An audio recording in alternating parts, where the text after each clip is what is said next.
जोहार जयमुल निवासी मैं संकेत और आप देख रहे हैं एमएन टीवी। उत्तर प्रदेश के साथ 4 अन्य राज्यों के विधानसभा चुनाव 2022 की तारीखों का ऐलान चुनाव आयोग ने 8 जनवरी को ही कर दिया है। इन तारीखों के ऐलान के साथ ही इन पांचों राज्यों में चुनाव की आचार संहिता भी लागू हो चुकी है।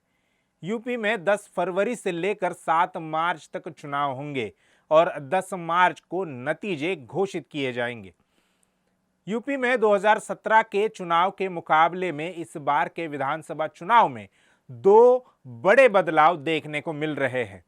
पहला ये कि ब्राह्मण बनिया मीडिया अपने सर्वे में 2017 के चुनाव से पहले बसपा को भाजपा के मुकाबले में ज्यादा सीटें बता रहा था, यानी उस वक्त मीडिया बसपा को भ्रम में रखने का काम कर रहा था, जैसे आज अभी सपा को भ्रम में रखने का काम कर रहा है।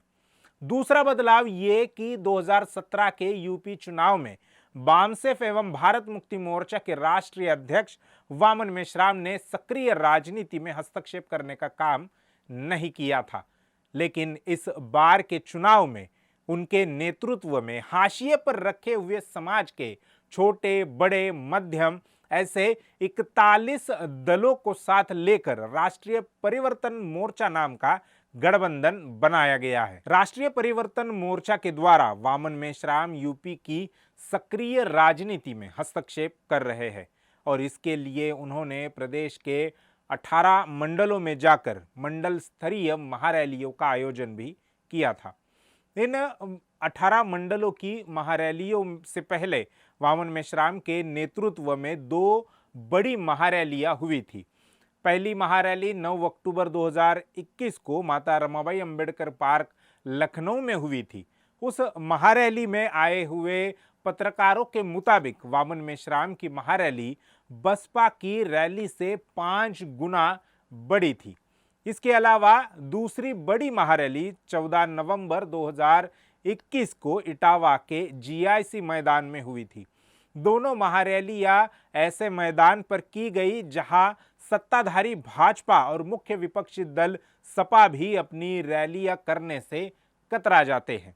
भाजपा ने लखनऊ के माता रमाबाई अंबेडकर पार्क में एक रैली जरूर की थी, लेकिन उस पार्क को भरने की जिम्मेदारी उन्होंने निषाद पार्टी के डॉक्टर संजय निषाद इन पर डाल दी। उसमें आए हुए निषादों ने रैली समाप्त होते ही भाजपा का विरोध करना शुरू कर दिया। विरोध का कारण यह था कि उन्हें ये वादा किया गया था कि रैली में गृह मंत्री अमित शाह निषाद आरक्षण की घोषणा करेंगे और उसके लिए निषादों ने बढ़ चढ़कर उस महारैली में हिस्सा लिया था। यानी भाजपा लोगों को लुभावने आश्वासनों का गाजर दिखाकर भीड़ जुटा रही है। इसके अलावा रैलियों में लोगों को लाने के लिए सरकारी तिजोरी से पैसे का इंतजाम भी किया जा रहा है और लोगों को मुफ्त में बसों में भर कर लाया जा रहा है। इसके उलट वामन मेश्राम के नेतृत्व में चल रही महारैलियों में लोग खुद से ही खर्चा भी कर रहे हैं और चुनाव लड़ने के लिए उन्हें पैसे का भी योगदान दे रहे हैं। जैसे एक समय पर मान्यवर कांशीराम साहब को लोगों ने साथ सहयोग दिया था। जब वामन मेश्राम ने 18 मंडलों की महारैलियों की शुरुआत की थी, तब राष्ट्रीय परिवर्तन मोर्चा में 31 राजनीतिक दल सहभागी थे और 18 मंडल समाप्त होते होते उसमें 10 और राजनीतिक दल शामिल हुए। अब यह राष्ट्रीय परिवर्तन मोर्चा 41 दलों का गठबंधन बन चुका है। इन महारैलियों में वामन मेश्राम ने पीएम मोदी से लेकर उत्तर प्रदेश के मुख्यमंत्री योगी आदित्यनाथ तक की सबकी बखिया उधेड़ दी। पिछले 75 सालों में देश के प्रधानमंत्रियों ने भारत के लोगों की मौलिक समस्याओं का समाधान तक नहीं किया। रोटी, कपड़ा, मकान, शिक्षा, स्वास्थ्य और रोजगार तक की व्यवस्था अब तक के प्रधानमंत्रियों ने नहीं की। इसलिए वामन मेश्राम ने ऐसे प्रधानमंत्रियों को नालायक तक कह दिया। 75 साल के इतिहास में प्रधानमंत्रियों को ऐसा अब तक कोई नहीं कह पाया। प्रधानमंत्री नरेंद्र मोदी के ओबीसी विरोधी निर्णयों को उन्होंने लोगों के सामने रखा और उत्तराखंड के अजय कुमार बिष्ट यानी योगी आदित्यनाथ को यूपी का मुख्यमंत्री बनाकर कैसे 23 करोड़ यूपी की जनता का अपमान भाजपा ने किया, इसके बारे में भी विस्तार से जानकारी देने का काम 18 मंडलों की महारैलियों में वामन मेश्राम ने किया है। 18 मंडलों की महारैलियों का समापन 9 जनवरी 2022 को आगरा मंडल के जनपद आगरा में किया गया। 8 जनवरी को ही चुनाव आयोग ने चुनाव के तारीखों का ऐलान कर दिया और उसके साथ ही उसी का बहाना बनाकर पुलिस प्रशासन ने राष्ट्रीय परिवर्तन मोर्चा की आखिरी मंडल स्तरीय महारैली को रोकने का भी प्रयास किया।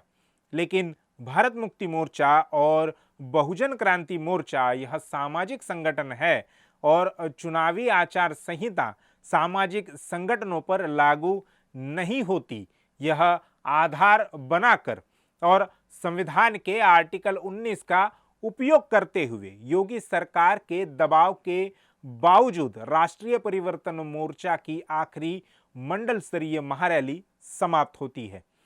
इसे रोकने के लिए योगी की पुलिस ने महारैली में आने वाली लगभग 500 गाड़ियों को रोक कर रखा था और पुलिस बार बार ये ऐलान कर रही थी कि वे कार्रवाई करेंगे, लेकिन 500 गाड़ियों को रोकने के बावजूद भी लोगों का हुजूम महारैली में जुटने लगा और जो पुलिस कार्रवाई करने की बात कर रही थी वह किसी कोने में जाकर बैठ गई।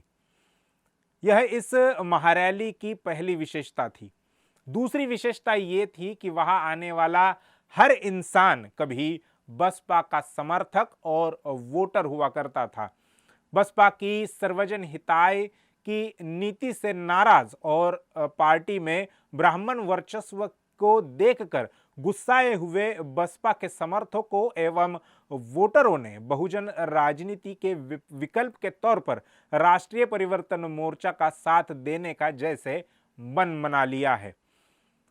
आगरा कभी बसपा का गढ़ हुआ करता था, या यूं कहे कि पूरा पश्चिमांचल ही बसपा का किला हुआ करता था, मगर बसपा की गलत नीतियों की वजह से वह मजबूत किला अब बालू किला बन गया है।